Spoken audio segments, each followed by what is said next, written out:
Let's take a look at a deal. Okay? You got a 10,000 square foot office.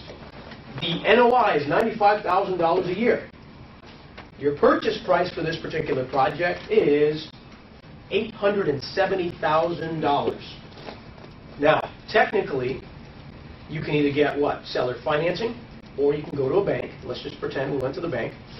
You got a loan for 75% of the actual deal. Technically, by the way, mortgages are actually 25 years amortized in commercial, but we just have it here because we're being funny.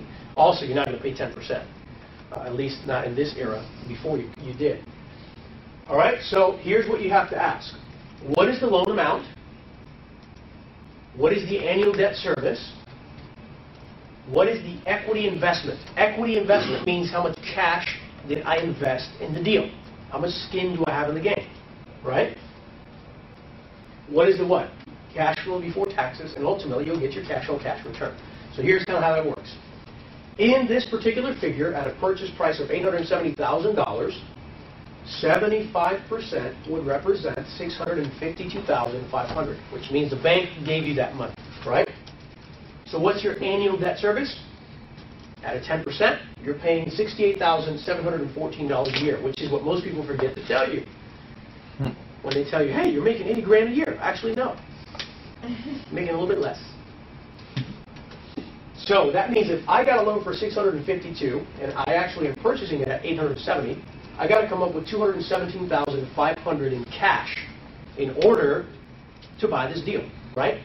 So now, because I'm investing $217,500, I need to know how much money I'm going to make on this deal, right?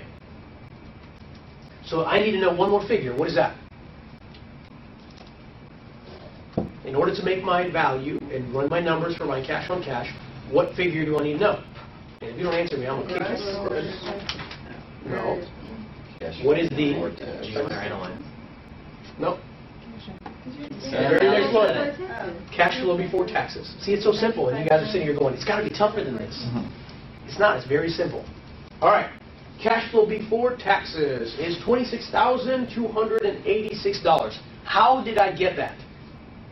You subtracted the debt service from the NOI.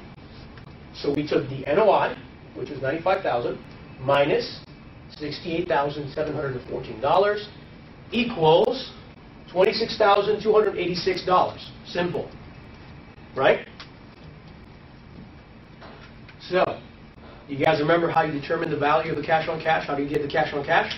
Somebody give me a figure with your pretty calculators. 12%. 12% cash on cash return. Would that be a deal that you're interested in looking at? Yes. If it was 2%, what do you do? See you later. Thanks, but no thanks. Have a good day. Right? But if it's got a 12%, there might be an opportunity here. Now, I never told you how you're going to come up with the $217,500. We'll talk about that later. If you haven't, I mean, would you rather put money in a deal that's going to give you a 12% return, or put your money in a money market account that's giving you 1.75% variable?